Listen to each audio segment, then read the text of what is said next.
ग्राम संसार कार्यक्रम सुनने वाले सभी श्रोताओं को राम राम। श्रोता, आज का हमारा फोन इन कार्यक्रम गन्ने की पाठशाला प्रायोजित फोन इन कार्यक्रम है और इसके प्रायोजक हैं इंडियन पोटाश लिमिटेड। खेतों में जब पड़ी है लाइट डाली जाएगी, आवश्यक तत्वों की कमी दूर हो जाएगी, मिट्टी की उर्वरता इससे बढ़ती जाएगी। आईपीएल की पड़ी है लाइट, आईपीएल की पड़ी है लाइट, फसलों की जड़ और भी गहरी होती जाएगी, मजबूती के कारण फसलें गिर नहीं पाएगी, फसलों की उत्पादकता को बढ़ाएगी, किसान भाइयों के जीवन में खुशियाँ आएगी। आईपीएल की पड़ी है लाइट, आईपीएल की पड़ी है लाइट। मिट्टी की उर्वरता एवं फसल उत्पादन में अद्भुत वृद्धि के लिए प्रसिद्ध बहुपोषक प्राकृतिक उर्वरक आईपीएल की पॉली हैलाइट समझदार किसानों की पहली पसंद। आईपीएल की पॉली हैलाइट। तो श्रोताओं, आज का हमारा कार्यक्रम फोन इन कार्यक्रम और आज का विषय है वसंतकालीन गन्ने की बिजाई। तो चलिए श्रोताओं, कार्यक्रम की शुरुआत कर रहे हैं और चलते हैं संचालक पास, और आज का संचालन कर रहे हैं निरंकार दत्त वशिष्ठ। बिल्कुल, और हमारे आज के गन्ना जो विशेषज्ञ हैं वो हैं डॉक्टर अरविंद कुमार मिश्रा, प्रभारी है कृषि विज्ञान केंद्र अमरोहा से। आइए चलते हैं। श्रोताओं नमस्कार। आज सुन रहे हैं गन्ने की पाठशाला कार्यक्रम और इसमें हम जानते हैं कि कृषि हमारे देश की रीढ़ है और गन्ना एक प्रमुख नकदी फसल के रूप में किसानों की आय बढ़ाने में अहम भूमिका निभाता है।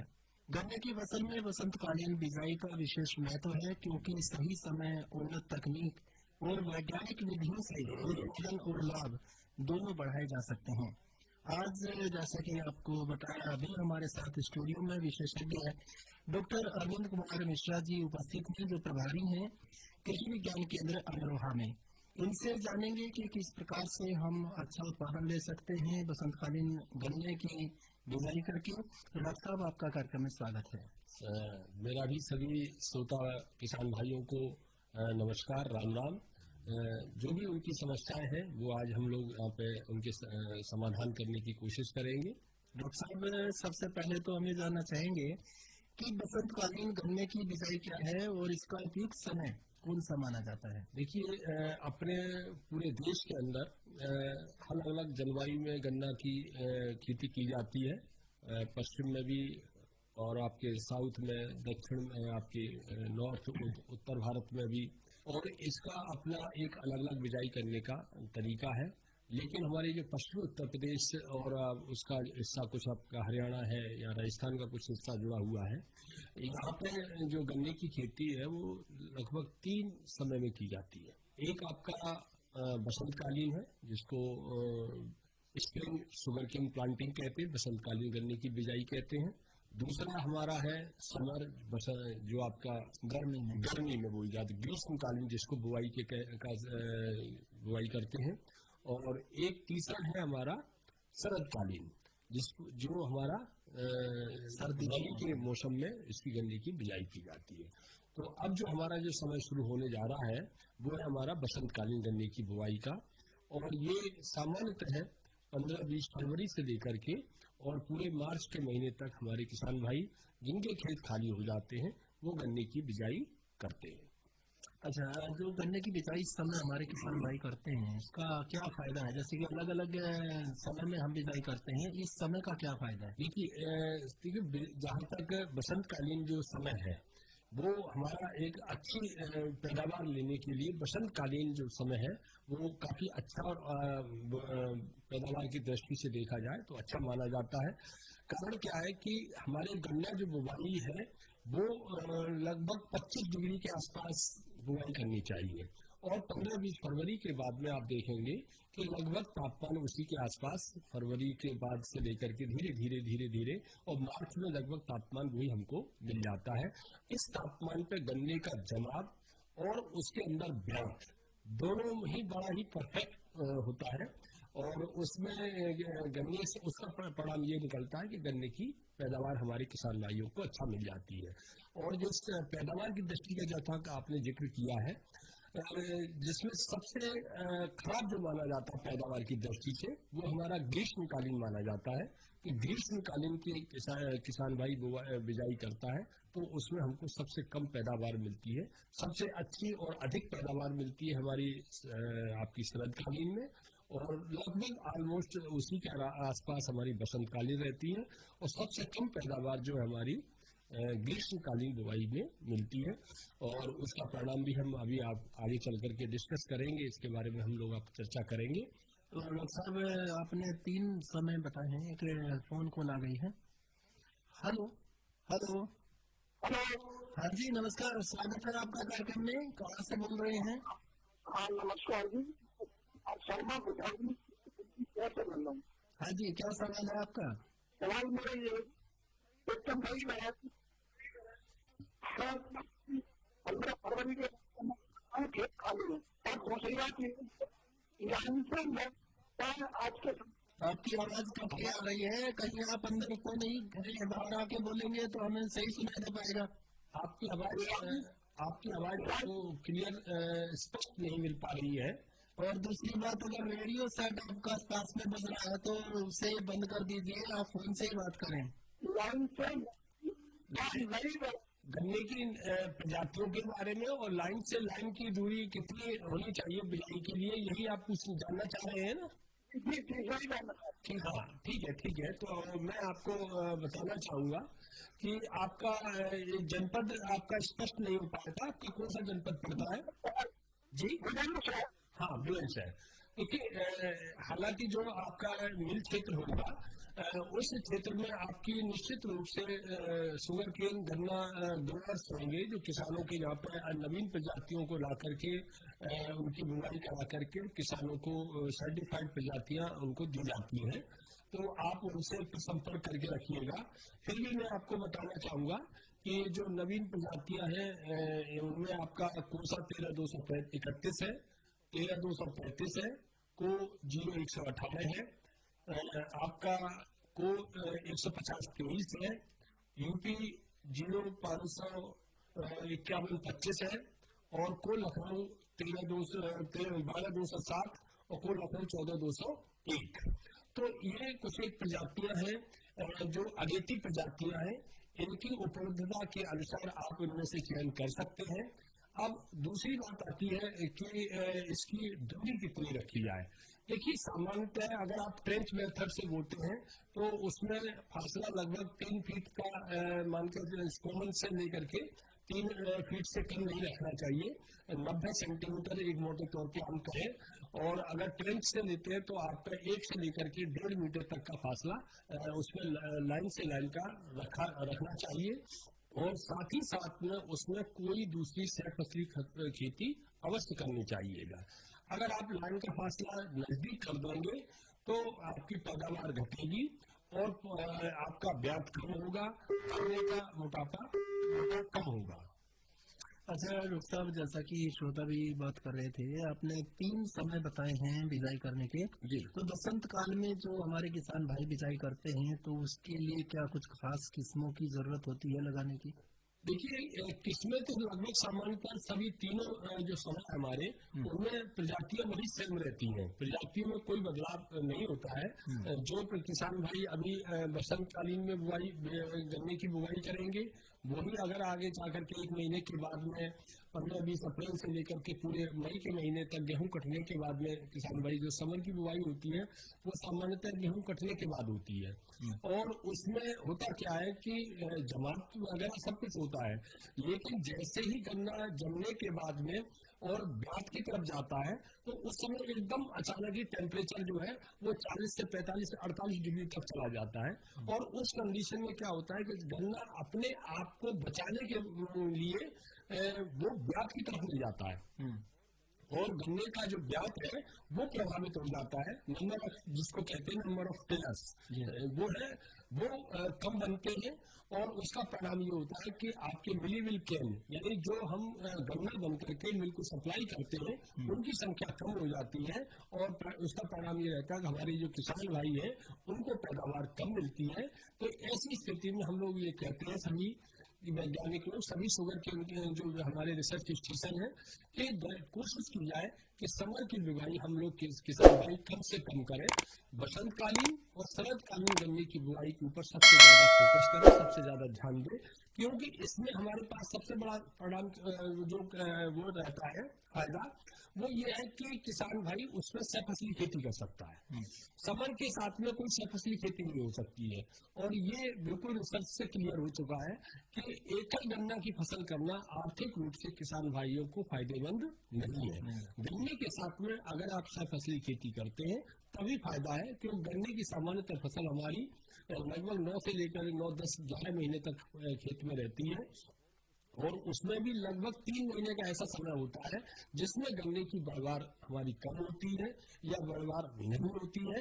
उन 3 महीने के अंदर हमारा किसान भाई कोई भी फसली फसल लेकर के एक अतिरिक्त आय का स्रोत उसके लिए बन जाता है। तो इसलिए उसके लिए हम लोग कहते हैं कि शरदकालीन या बसंतकालीन गन्ने की बुआई वो करें। तो कौन कौन सी ऐसी फसलें हैं जो गन्ने में लगाई जा सकती हैं? देखिए, सफसली खेती की अगर हम बात करते हैं गन्ने के साथ में, तो बसंतकालीन के लिए, बसंतकालीन में जो हमारी फसलें हैं उनकी तरफ हम किसान भाइयों को बताना चाहेंगे कि जैसे अगर किसान भाई फरवरी 15-20 फरवरी से लेकर के मार्च के महीने तक अगर गन्ने की बुआई करता है तो हमारे पास में बहुत सारी फसलें हैं, जिसमें आपकी सबसे ज्यादा है उड़द कर सकता है, मूंग कर सकता है, क्योंकि आज हमारे माननीय प्रधानमंत्री जी का भी फोकस है कि देश के अंदर दलहन का उत्पादन बढ़े। धन धान योजना के अंतर्गत दलहन फसलों को बढ़ावा देने की बात की जा रही है, और एक पूरे यूपी के अंदर तो सफसली खेती के लिए किसानों को फ्री मिनी किट के रूप में उनको उड़द का और क्या कहते मूंग का बीज निःशुल्क भी दिया जा रहा है।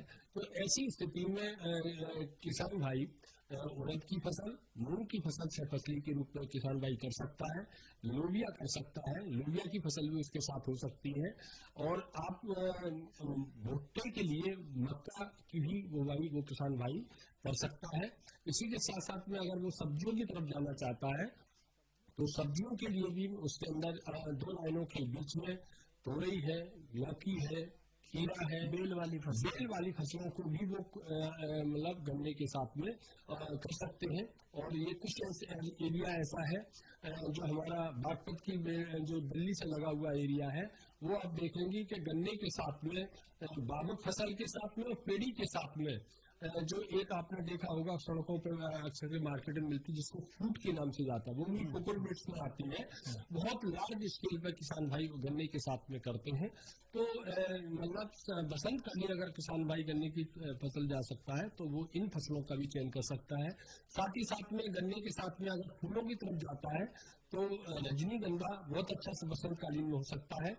आपका गेंदा है बहुत अच्छा मतलब फायदेमंद दे सकता है, क्योंकि गेंदा एक ऐसा है जो अपने देश के अंदर 12 महीने उसकी डिमांड रहती है। तो गेंदा की खेती भी वो किसान भाई गन्ने के साथ सफसली के रूप में कर सकता है। और दालें आपने जैसा जिक्र किया, दालें तो जमीन की उर्वरता बढ़ाने में भी शायद मदद करती हैं। देखिए, मैंने पहले कहा था कि सबसे ज्यादा दोहरा फायदा है कि एक तो अपने देश में आत्मनिर्भरता आएगी दाल में, क्योंकि दाल को हम लोग इम्पोर्ट करते हैं, तो इसलिए दाल की अगर बुआई करता है तो एक सेल्फ हम लोग एक आत्मनिर्भर बनेंगे दाल के उत्पादन में। और दूसरा फायदा होगा कि हमारी जमीन की उपजाऊ क्षमता बढ़ेगी। यानी अगर दाल वाली फसलें करते हैं तो वो नाइट्रोजन उसके अंदर बैक्टीरिया, सभी जानते हैं कि उसकी जड़ों में बैक्टीरिया जीवाणु रहता है जो वायुमंडल की नाइट्रोजन लेकर के जमीन में देता है, और उससे हमारी जमीन की उर्वरा शक्ति बढ़ती है। और दूसरा जो दाल वाली फसलें हैं जैसे उड़द है, मूंग है, मैंने आपसे बताया, उनकी 2 या 3 बार तुड़ाई कराने के बाद में आप उसको उसी के अंदर पलट देते हैं तो वो मतलब दालें हरी खाद का रूप में भी काम करती हैं। तो हमें देखा जाए तो दालें जो है वो हमारे जमीन के लिए भी और फसलों जो हमारी जो गन्ना फसल है उसके लिए भी काफी ज्यादा फायदेमंद है। तो बहुत जरूरी है, जब तक गन्ना बढ़वार लेता है दूसरी फसलें हमारे किसान भाई लेकर के लाभ कमा सकते हैं। अच्छा, बात ये आती है डॉक्टर साहब की जब हम बिजाई करते हैं गन्ने की, खेत की तैयारी किस तरह की होनी चाहिए जब हम इस तरह से फसल भी लेना चाहते हैं? देखिए सामान्यतः हमारे किसान भाई हेरो कल्टीवेटर है, हेरो है, इनसे खेत की तैयारी करते हैं। बहुत खेत की सामान्यतः में बहुत ज़्यादा एक तकनीकी नहीं है, रॉकेट साइंस की वाली बात नहीं है। खेत के अंदर ढीले नहीं होने चाहिए, मिट्टी समतल होनी चाहिए, जिससे कि पानी दे तो हमारे खेतों में जल भराव न हो, पानी एक समान हमारी फसल को लगे। और जिससे एक साथ होने से दूसरा सबसे बड़ा फायदा होता है कि उसमें पानी की भी बचत होती है, पानी की भी बचत होती है, इलेक्ट्रिसिटी की भी बचत होती है, या इंजन से दे रहे हैं उसकी भी बचत होती है, श्रमिक की भी बचत होती है। तो इसलिए खेत का एक सार होना बहुत आवश्यक है। और जमीन के अंदर ये जरूर देख रहे हैं हमारे किसान भाई कि उसकी उर्वरा शक्ति कैसी है। अगर आपने बहुत लंबा समय हो गया है और उसका मृदा परीक्षण नहीं कराया है, तो मैं एक विशेषज्ञ होने के नाते ये भी कहना चाहूंगा कि अपनी मृदा का परीक्षण अवश्य कराएं, जिससे उनकी मृदा में नाइट्रोजन फास्फोरस का क्या स्तर है वो उसको जानकारी में आ जाए, और उसी के अनुसार रासायनिक उर्वरक प्लस आपकी जैविक खादों का वो प्रयोग कर सके। डॉक्टर साहब, आप लगातार बोल रहे हैं और हमारे जो श्रोता है वो भी सुन रहे हैं, बड़े ध्यान से सुन रहे हैं। और एक फोन कॉल और आ गई है हमारे बीच इसी के साथ में। हेलो हेलो, हाँ जी नमस्कार, स्वागत है आपका कार्यक्रम में। पानी को डॉक्टर साहब बोल राम राम। हाँ राम राम जी, आपको भी नमस्कार, राम राम। अपना घनश्याम बोल रहा हूँ। जी घनश्याम जी बताइए। घनश्याम जी, अरे मेरा एक प्रश्न है, क्या तेरी के बारे में सुना मैंने, उसमें जो तो कुछ दूसरी फसल लगानी चाह रहा हूँ मैं। बहुत अच्छी बात है। क्या लगाना चाहते हैं? जैसे मेरा छह या खीरा है, हाँ ये चाह रहा मैं। तो आपकी जो बाबक फसल है, क्या उसकी कटाई हो चुकी है? हाँ हाँ, कटाई होगी इसकी। हाँ, अगर उसकी कटाई हो चुकी है तो उसकी कोशिश करिएगा, उसकी खेतों से पाती हटाइएगा, और पाती हटाने के बाद में जो खेत है उसमें हल्की से जो आपके ऐसे छोटे ट्रैक्टर आते हैं उनसे जुताई हो जाए, और उन दो लाइनों के बीच में आपको खीरा है, लौकी है, ककड़ी है, आपका तरबूज है, खरबूज है, ये सारी फसलें उसके अंदर हो सकती हैं। और अगर आप ये नहीं लगाना चाहते हैं तो आप उड़द है या मूंग, इनकी भी बिजाई उसके साथ में कर सकते हैं। और डॉक्टर साहब कहते हैं फसल गन्ना ही नहीं, कोई भी फसल है उसमें बीज का बहुत महत्व होता है। गन्ने का जो बीज है उसके चयन में क्या सावधानी बरती जानी चाहिए? देखिए, बीज तो एक तरह से आधार है। एक अच्छा उत्पादन लेने के लिए और अच्छी पैदावार लेने के लिए बीज का गुणवत्ता युक्त और उसका आनुवंशिक रूप से शुद्धता होना बहुत आवश्यक है। अगर बीज वैसे आपको साफ सुथरा बड़ा दिखाई दे रहा है, लेकिन साथ ही साथ में उसकी आनुवंशिक प्योरिटी कितनी है, आनुवंशिक शुद्धता कितनी है, ये भी उसके उत्पादन को प्रभावित करने के लिए बहुत ज्यादा आवश्यक है। तो किसान भाई इस बात का विशेष रूप से ध्यान रखें कि अगर एक प्रजाति है और वो बहुत लंबे समय से उसकी बिजाई करके चले आ रहे हैं, तो निश्चित रूप से उसको ब्रेक करें, बीच में उसको छोड़ें, और उसके बाद में फिर दोबारा से भले वो प्रजाति लेनी हो, और तो फिर उसका अलग से बीज का कहीं से सर्टिफाइड या फाउंडेशन बीज की कोशिश करें, जिससे कि उसकी आनुवंशिक शुद्धता जो है वो आपको अच्छी मिल सके। अगर बीज एक वैरायटी है और आप पिछले 5 साल से ले रहे हैं और सर्टिफाइड बिजाई की थी, तो निश्चित रूप से धीरे धीरे जाकर के उसकी आनुवंशिक शुद्धता में गिरावट आएगा और जो उसके उत्पादन को प्रभावित करेगी। इसलिए बीज का आनुवंशिक रूप से शुद्ध होना बहुत ही आवश्यक है अच्छी पैदावार के लिए। पहली बात तो ये है। तो बीज का आप चयन करें, वो आप देखें कि उसने उसके पीछे की, जैसे कहते हैं कि उसकी पेडिग्री जो है वो जांच करना आवश्यक है। उसने बीज, ये किसान भाई कहीं किसी किसान के यहाँ से या कहीं बाहर से बीज लेके आ रहे हैं, तो उससे ये जरूर पता करें कि आपने बीज कहाँ से लिया था और कब से ये आपका बीज आया हुआ है, या कितने साल से आप इस बीज को लगा करके बेच रहे हैं, तो उससे उसको पता चल जाएगा कि इस बीज की आनुवंशिक शुद्धता कितनी है। इसके साथ साथ बीज का उपचार अगर करना है कैसे करेंगे? मैं वही आपको कंटिन्यू कर रहा हूँ कि बीज तो आपने बीज का चयन कर लिया, प्रजाति आपको चयन कर ली कि हमको ये प्रजाति लेनी है, और इसका बीज हम कहीं से सर्टिफाइड बीज, प्रमाणित बीज हम लेंगे। तो बीज जब आप प्रमाणित लाए तो उससे सबसे पहले आवश्यक कोशिश ये करें कि उस किसान भाई से ये कह दें कि बीज हम लेके आ रहे हैं, तो उससे 1 दिन 2 दिन 4 दिन पहले उस पर पानी जरूर लगा देंगे। पानी लगा देगा तो पानी लगाने से फायदा ये होगा कि जो आपका के अंदर, उसके गन्ने के अंदर सुक्रोज की जो मात्रा थी वो रिसाइकिल होकर के ग्लूकोज में कन्वर्ट होना शुरू हो जाएगी। जो ग्लूकोज में मिठास जैसे करें ना, तो हमको गन्ने के अच्छे जवाब के लिए और अच्छा उत्पादन लेने के लिए सुक्रोज का ग्लूकोज में कन्वर्ट होना बहुत आवश्यक है। ये जब तक ग्लूकोज में कन्वर्ट नहीं होगा, गन्ने का जवाब नहीं होगा। तो ये एक किसान भाई को देखें कि जब बीज कहीं से लेके आ रहा है तो उससे कहे कि भाई पानी में इस खेत में चला दे और उसके बाद में उसकी कटाई कराएं, और कटाई कराने के बाद में उस बीज को जितना आप जल्दी से जल्दी उसकी बिजाई करेंगे उतना ही आपके लिए फायदेमंद है। आप पता लगा बीज आप लेके आ गए, बीज आपके घर पे 4 दिन 5 दिन रखा हुआ है, तब आप उसकी कटाई कर रहे हैं, उसके टुकड़े बना रहे हैं, तो उससे क्या होगा कि बीज जो आपका जो आंख है वो डैमेज होना शुरू हो जाती है, और आंख ही उसके जवाब का एक स्रोत है। तो इसलिए ये किसान भाई विशेष रूप से जो कहते नहीं कि ये छोटी छोटी मतलब बातें हैं, ध्यान देने योग्य बातें हैं, और किसान इन्हीं को वो नजरअंदाज कर देता है, जिससे उसका उत्पादन, जिससे उसका जवाब जो है प्रभावित होता है। और गन्ने का जो 1/3 हिस्सा नीचे का है, टोटल गन्ना है। अगर गन्ना किसी का गन्ना 6 फीट का है तो 6 फीट में नीचे का 2 फीट 2.5 फीट का गन्ना है, इसको बीज में उपयोग नहीं करना चाहिए। जड़ की साइड से है। जी सर, आप उसको अगर बीज में के लिए उपयोग करेंगे तो उससे बीज की मात्रा तो बढ़ जाएगी, लेकिन वो आपके खेत को खाली छोड़ेगा। क्यों? नीचे का 1/3 हिस्सा जो होता है उसमें जवाब होने योग्य आंख नहीं बचती है, क्योंकि वो आंख या तो खत्म हो चुकी है या वो आंख में जवाब करने की क्षमता नहीं है। इसलिए किसान भाई इस बात को विशेष रूप से ध्यान रखें कि उसका जो आंख है उसको देख ले कि उसमें जवाब होने की शक्ति है या क्षमता है या नहीं। सर, हम बात कर रहे थे बीज उपचार की। जी बिल्कुल जी हमारे बीच पहुंच गए हैं।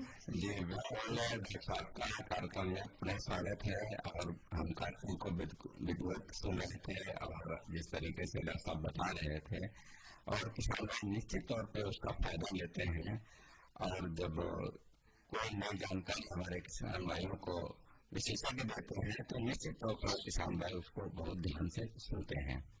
तो ऐसा बहुत एक कॉल आ गया।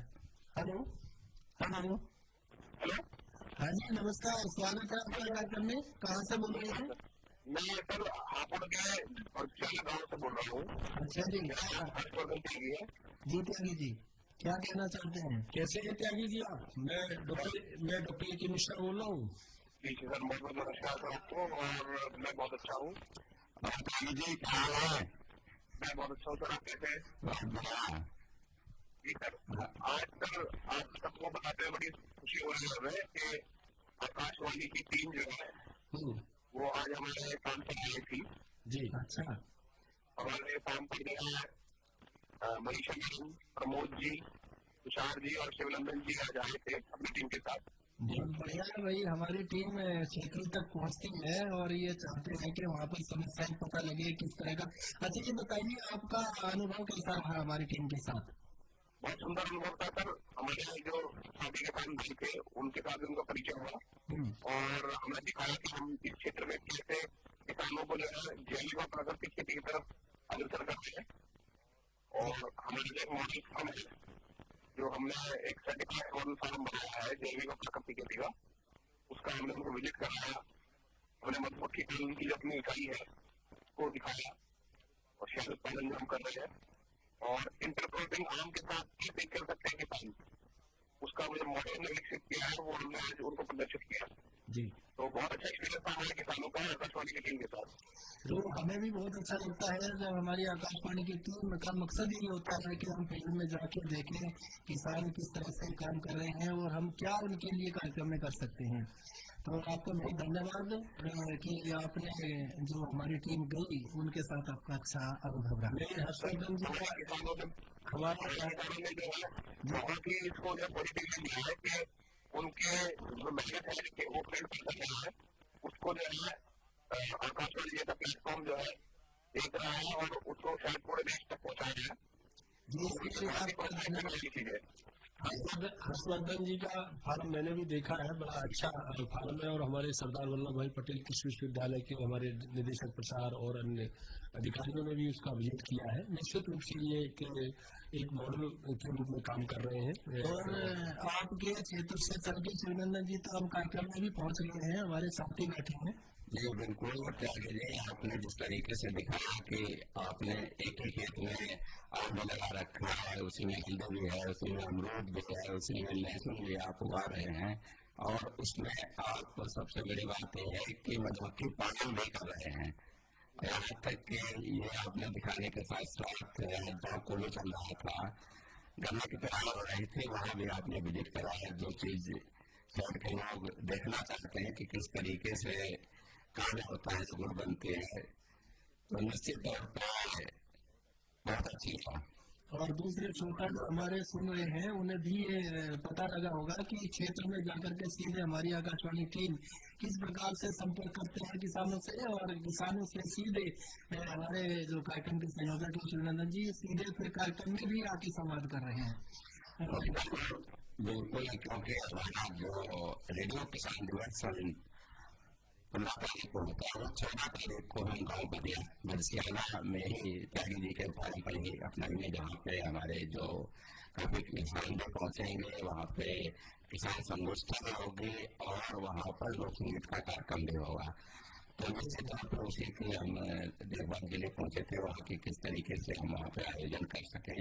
तो जगह मुकाम सारी चीजों के देखना जरूरी होता है और त्यागी जी ने विस्तार से उसको दिखाया। निश्चित तौर पर हर्षवर्धन त्यागी जी आपका बहुत बहुत धन्यवाद। तो किसान जो हमारे से जुड़े हुए हैं जी हमारी है आकाशवाणी की टीम की, उन्होंने जो अवसर दिया जो किसान दिवस का कार्यक्रम हमारे गाँव में होगा जी, सभी बहुत मतलब प्रसन्न है कि हम जो है अपनी खेती बाड़ी की चर्चा करेंगे और वो पूरे देश तक पहुंचेंगे। और जो भी आपके प्रिय के किसान है जो है उस दिन आपको सभी किसानों को जरूर आमंत्रित करना। बिल्कुल सर, बिल्कुल निश्चित सर जी, ठीक है, आपका बहुत बहुत धन्यवाद। लोग साहब अब विषय पर रखे हैं जी, जो गन्ने के बीज के उपचार के बारे में हम बात कर रहे थे। हाँ, गन्ने का बीज की गुणवत्ता की बात हुई, अब बीज का उपचार करने की बात आती है। हमारे यहाँ पे सबसे ज्यादा किसान भाई जितने भी हमारे गन्ना उगाने वाले हैं, गन्ना पैदा करने वाले हैं, यहीं पे हमारे किसान थोड़ा सा पिछड़ते हैं तकनीकी रूप से, कि ज्यादातर हमारे किसान भाई लगभग मैं समझता हूँ कि 70-80% किसान ऐसे होंगे कि जो गन्ने का बीज शोधन नहीं करते हैं। और बीज शोधन करना बहुत ही आवश्यक है, क्योंकि अब आप देखते जा रहे होंगे कि ज्यादातर हमारी प्रजातियां जो अब तक फेल हो रही हैं या जिनको रिजेक्ट किया जा रहा है, वो उनमें बीमारियों के कारण हो रही है। तो ये एक सबसे बड़ा एक दुखद पहलू हमारे लिए है। श्रोता लाइन पे आ गए हैं डॉक्टर साहब जी। हेलो जी, नमस्कार जी, नमस्कार सभी को नमस्कार जी। नमस्कार, ये मैं बिजनौर से बोल रहा हूँ यूपी से जी। क्या नाम है आपका? जी मेरा नाम अब्दुल हमीद है। हाँ, बताइए अब्दुल हमीद जी। ये मैं मालूम करना चाह रहा हूँ कि जो बीज शोधन के लिए जो दवाइयाँ आती हैं हम कार्बेंडाजिम से करते हैं और एक थाइरोइड आती है और क्लोरोफाइरिफॉस से करते हैं। हाँ, ठीक है। कौन सी दवाई से ज्यादा अच्छी है? देखिए, ऐसा है कि दोनों ही ज्यादातर देखिए जो बीज शोधन किया जाता है वो फफूंदी नाशक दवाओं से किया जाता है, क्योंकि जो फफूंदी जो हमारी है वो ही हमारी फसलों को सबसे ज्यादा खराब नुकसान करती है, उनसे हमारी पैदावार घटती है। तो बीज उपचार करने के लिए फफूंदी नाशक दवाएं कार्बेंडाजिम भी अगर आप लेते हैं वो भी अच्छी है, और थायोफिनेट मिथाइल जो टॉक्सिन के नाम से बाजार में अलग अलग कंपनियों के अलग अलग नाम से बिकती है, तो उसमें मेन मुख्य रूप से थायोफिनेट मिथाइल है। इन दोनों में से किसी की भी 2 से लेकर के 3 ग्राम मात्रा 1 लीटर पानी के अनुपात में घोल बनाइएगा, और घोल बनाने के बाद में फिर उसमें जो आपके गन्ने के टुकड़े हैं वो टुकड़े कम से कम 10 मिनट उसके अंदर रहने चाहिए। अगर 10 मिनट से कम रहते हैं, अब नोट कर लीजिएगा कि यदि आपने बीज उपचार अपने दवा बना दी, घोल बना दिया और उसमें आपने टुकड़े को डाला और तुरंत निकाल लिया, तो वो फिर बीज उपचार नहीं माना जाएगा आपका। अच्छा डॉक्टर साहब एक बात बताइए जी जैसे आपने बताया ना 10 मिनट भिगोया जाए उसको पहले को, जी तो अब लेबर काम कर रही खेत के अंदर, तो वो इतने टाइम पर रुकना बहुत मुश्किल पड़ता है उनके लिए, वो जल्दी करते हैं। उसके लिए देखिए एक लेमैन के रूप में मैं एक किसान के रूप में आपसे बात कर रहा हूँ मैं, कि आप जहाँ पे भी गन्ना लगता है वो ज्यादातर वहाँ आसपास कहीं कहीं आप पानी दें, आपका ट्यूबवेल होगा, उसका हौद बना हुआ, उसका हौद बनाते होंगे। सबसे अच्छा है, आपको आइडिया होता है कि लगभग इसमें हमारे में 150 लीटर 200 लीटर पानी आ जाता है। 200 लीटर पानी आ जाता है, तो उसी के हिसाब से जितना एरिया का गन्ना बोना है आपको, कि आपका गन्ना 20 कुंटल है, 50 कुंटल है, 30 कुंटल है, उसी के अनुपात में पानी घोलिएगा और उसमें 2 ग्राम या 3 ग्राम के अनुपात में दवा घोल दीजिएगा और उसी में आप 2 आदमी 3 आदमी कर दिए, ये टुकड़े इसी में काटता जाए और इसी में से आप 10 मिनट का वेट करा दीजिए केवल। 10 मिनट के बाद में जैसे जैसे निकल के जाएगा तो जो दोबारा फिर लेने आएगा तो वो 10 मिनट का एक चक्र बन जाएगा और आपका बीज उपचार। देखिए बीज उपचार में 10 मिनट क्यों कह रहा हूँ कि गन्ने का जो टुकड़ा होता है वो उसमें केवल जहाँ कटता है वही उपचार होता है, उसके ऊपर जो ऊपर खोल होती है, जो चिकना हिस्सा है, उसमें पानी नहीं रुकता है, नहीं रुकता है कि नहीं आप इस बात को मानते हैं। तो इसीलिए जब तक उसके टुकड़े के अंदर जब तक पानी नहीं जाएगा तब तक आपका बीज उपचार नहीं होगा। अच्छा डॉक्टर साहब एक बात और बताइए, ये सिंगल वर्ड को चलाते हैं, सिंगल एक आंख के बीज को और 2 आंख के बीज को, इनमें कौन सा अच्छा है और कितनी दूरी इसमें होनी चाहिए? देखिए ऐसा है कि जो आपका सामान्यतः है, अगर आपका सिंगल आंख का टुकड़ा जो पड़ता है वो 4 अंगुल को वो खड़ी उसमें डाल दीजिए, 4 लेकिन में डाल दीजिएगा। 4 आंख से आंख के बीच का लगभग 4 से 5 अंगुल का फासला बीच में होना चाहिए। हाँ, और लाइन से लाइन की दूरी जो मैंने आपको पहले भी बताई थी कि कम से कम दूरी आपकी 90 सेंटीमीटर से कम दूरी ना रखें और उसके बाद में फिर आप 1 मीटर ले सकते हैं, 1.5 मीटर ले सकते हैं। कुछ किसान 2-2 मीटर के फासले पे भी गन्ने की बिजाई ट्रेंच मेथड से करते हैं। ठीक है, तो दोनों ही स्थितियां अगर सिंगल वर्ड से करते हैं तो फिर आप पॉली बैग में उसकी नर्सरी उगाइएगा और फिर उस नर्सरी की ट्रांसप्लांटिंग कराएंगे, उसमें ज्यादा बेहतर रहेगा, बीज भी कम लगेगा आपका और आपके पौधों मरेंगे भी कम और जवाब का परसेंटेज भी बढ़ जाएगा। अन्यथा फिर आप 2 आंख का टुकड़ा बोइएगा, 2 आंख का टुकड़ा सबसे अच्छा रहता है। 3 आंख का टुकड़े में जवाब कम होता है, 2 टुकड़े के आंख में जवाब ज्यादा होता है। नीचे का 1/3 हिस्सा बीज में उपयोग में मत लाइए। अच्छा पिछले साल डॉक्टर मलिक साहब ये बता रहे थे सिंगल जो आंख का बीज होता है उसका ही जो जमा होता है वो ज्यादा अच्छा होता है और ज्यादा ताकतवर गन्ना उसका बनता है सिंगल उनका, जब उसकी आंख को ऊपर करके बढ़ जाता है। देखो ऐसा है, देखिए बीज आप एक मोटे तौर पे सोचिएगा कि आप गेहूं का बीज बोते हैं, कितना छोटा बीज होता है, इसमें जब आप मशीन में डालते हैं तो वो तिरछा पड़ेगा, ऊपर पड़ेगा, कहाँ पड़ेगा, इसका कोई किसी को आइडिया नहीं होता है, नहीं होता है। अगर आपकी आंख नीचे भी पड़ेगी, ये केवल एक आपकी सोच है किसान की, हाँ, इसका कोई प्रभाव नहीं पड़ता। अगर आंख नीचे भी चली जाएगी तो वो 100% ढलेगी, बशर्ते आंख आपकी चोटिल नहीं होनी चाहिए। बात और बताइए उर्वरक कितना हमें एक बीघा में डालना चाहिए और कौन कौन सी और उसके साथ दवाई डालनी चाहिए ये बताइए। देखिए आप बीज उपचार कर लेते हैं तो उर्वरक में देखिए नाइट्रोजन, फास्फोरस, पोटास आपका जो डाला जाता है 150 kilogram nitrogen, 80 kilogram phosphorus, 75 kilogram potash प्रति हेक्टेयर के हिसाब से देने की जरूरत होती है और इसके साथ में कोई भी कीटनाशक दवा का भी प्रयोग लाइन में करना चाहिए, ये पर्याप्त रहता है। एक और श्रोता लाइन पे है। हाँ बताएं। हेलो हाँ जी नमस्कार, स्वागत है आपका कार्यक्रम में। नमस्कार जी, नमस्कार जी।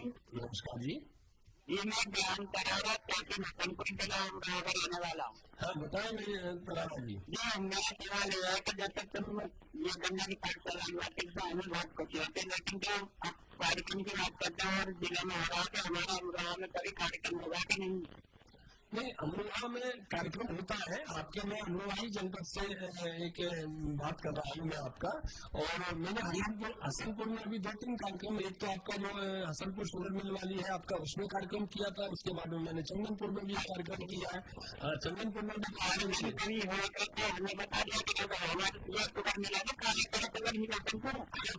मैंने कार्यक्रम किया था वहाँ पे। आपके जो आपके वहाँ के अधिकारी लोग हैं वो सारे लोग आए थे। मैंने भी उस कार्यक्रम में मैं भी गया था, अच्छे किसान आदमी सभी लोगों को किया था। लेकिन फिर भी मैं कोशिश करूंगा कि आपको भी जानकारी रहे। आप कभी भी कृषि विज्ञान केंद्र पे आइएगा। मैं वही कृषि विज्ञान केंद्र अमरोहा का जो है वो गजरौला में कृषि विज्ञान केंद्र है, मैं वहीं बैठा हूँ। आप कभी भी आइए, आपका स्वागत है। ये वहीं के प्रभारी है, आप वहाँ जाकर के समय समय पर संपर्क कर सकते हैं। आपको जो भी इस तरह के कार्यक्रम होंगे उनकी जानकारी पहले से मिल जाएगी, जिसे आप अटेंड कर सकते हैं। और आपकी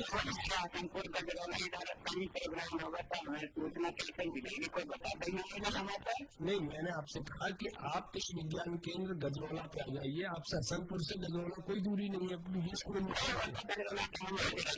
तो गजरौला में ही मेरा ऑफिस है। आप आइए, गन्ने के संबंध में या किसी अन्य फसल के बारे में कोई भी विज्ञान केंद्र के नाम का कृषि विज्ञान केंद्र के नाम से मेरे आपको ऑफिस है। आपका नाम क्या है? मेरा नाम डॉक्टर A.K. मिश्र नाम मेरा है, अरविंद कुमार मिश्र मेरा नाम है। तो आप किसी से पूछ लीजिए। आपके जो विधायक जी भी है वो भी जानते हैं, और आपके गजरौला धनौरा के विधायक जी है वो भी जानते हैं। किसी से भी आप बात करेंगे बता देगा आपको भी। ठीक है, धन्यवाद, नमस्कार जी। नमस्कार जी। अच्छा डॉक्टर साहब, बात हो रही थी उर्वरकों की। जी, उर्वरकों की सही मात्रा संतुलित रूप में किस प्रकार से दी जानी चाहिए? देखिए, उर्वरक का देने का 2 तरीका है। जो वैज्ञानिक, जहाँ तक वैज्ञानिक की बात की जाएगी तो सबसे बेहतर तरीका ये होता है कि किसान भाई गन्ना, धान, गेहूँ, गन्ना का फसल चक्र ले रहा है तो हर दूसरे साल पे उसका मृदा का परीक्षण होना आवश्यक है।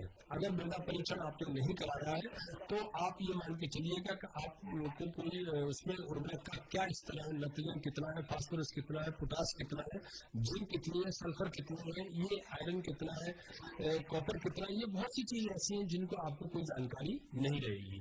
तो मेरा सबसे पहले सुझाव यही है किसान भाइयों से कि जो लगातार गन्ने की फसल ले रहे हैं, लगातार गेहूं की फसल ले रहे हैं, ऐसे किसान भाइयों को आप अपने जनपद में कृषि विभाग में जाकर के वहाँ पर मृदा परीक्षण की प्रयोगशाला है, वहाँ पे अपना नमूना दीजिएगा, मृदा परीक्षण कराएं। और यदि आप नहीं करा पाते और आपकी कोई परिस्थितियां है और गन्ना आपको बोना है तो फिर वैज्ञानिक संस्कृति है, उस संस्कृति के अनुसार से आपको उर्वरक देने की जरूरत पड़ेगी, जिसमें आपका 150 किलोग्राम नाइट्रोजन, 80 किलोग्राम फास्फोरस और 75 किलोग्राम पोटास प्रति हेक्टेयर के हिसाब से नाइट्रोजन फास्फोरस के रूप में देने की जरूरत रहती है, जिसमें 25 से 30 किलोग्राम लगभग आपका जिंक सल्फेट भी देने की जरूरत रहेगी। और यह मात्रा जिसमें नाइट्रोजन की पूरी मात्रा, जिसमें फास्फोरस की पूरी मात्रा और नाइट्रोजन की 1/3 मात्रा और लगभग पोटास भी पूरा और जिंक पूरा, ये आपको गन्ने की बिजाई के समय पे जब आप गन्ना बोने जा रहे हैं उस समय खून में डाल करके इसकी दवाई कर लेनी चाहिए। और शेष जो आपकी नाइट्रोजन बनेगी रहेगी, जो बचती है उसको आपका गन्ने का जब पूरा जमा हो जाता है 25 दिन 30 दिन के अंदर अंदर वो दे देंगे। और तीसरी मात्रा जो बचेगी, दूसरी मात्रा बचेगी, वो जब गन्ना आपका 90 दिन से 120 दिन के अंदर होगा उस समय देने की जरूरत पड़ेगी। और 90 से 120 दिन के बाद में फिर आपको गन्ना, अगर बसंत का गन्ना बो रहे हैं तो फिर आपको नाइट्रोजन देने की आवश्यकता नहीं रहेगी। अच्छा डॉक्टर साहब, जो गन्ना किसान है, कई किसान भाइयों के दिमाग में ये रहता है कि गन्ने में अगर पानी ज्यादा से ज्यादा खड़ा रहेगा तो अच्छी फसल होगी, तो क्या बहुत ज्यादा पानी देने की जरूरत है? हाँ, अभी एक प्रश्न आया किसान भाई। हाँ, श्रोता लाइन पे आ गए हैं। हेलो, हाँ जी, नमस्कार। अभी मंगल भाई और सुनंदन जी और मिश्रा डॉक्टर साहब को नमस्कार। नमस्कार। नमस्कार, आपको भी राम राम। स्वागत है आपका कार्यक्रम में। अभी मैं योगराज बोल रहा हूँ जी, बादशाहपुर जिला गुड़गांव से। बताइए जी भाई साहब। ये डॉक्टर साहब, एक तो मैं तारीफ करूंगा, सुनंदन भाई जाते भी हैं और प्रोग्राम को रिकॉर्ड करके भी लाते हैं और किसानों की इतना ध्यान रखते हैं। जी धन्यवाद। हाँ जी, मैं पूछना चाहता हूँ जैसे गन्ना कई बार काना हो जाता है अंदर से, जैसे लाल पड़ जाता है। हाँ मैं समझ रहा हूँ जी। काला रोग समझ में क्या है आपका? काला रोग हाँ, ये किस कारण से होता है? ये एक फफूंदजनक रोग है ये, और ये फिजियलियम उसकी फफूंद की वजह से आपका ये गन्ना प्रभावित होता है।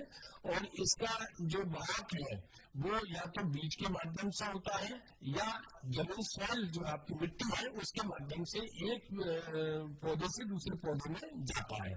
अगर आप कहीं से बीज लेके आ रहे हैं और उस बीज में कोई भी काला रोग से, रेड रोग जिसको कहते हैं, उससे प्रभावित है तो निश्चित मान के चलिएगा जैसे जैसे आप उसके गन्ने के टुकड़े करेंगे तो जो आप गड़ासा इस्तेमाल कर रहे हैं उसके माध्यम से भी और गन्ने जो प्रभावित नहीं थे वो भी प्रभावित हो जाते हैं।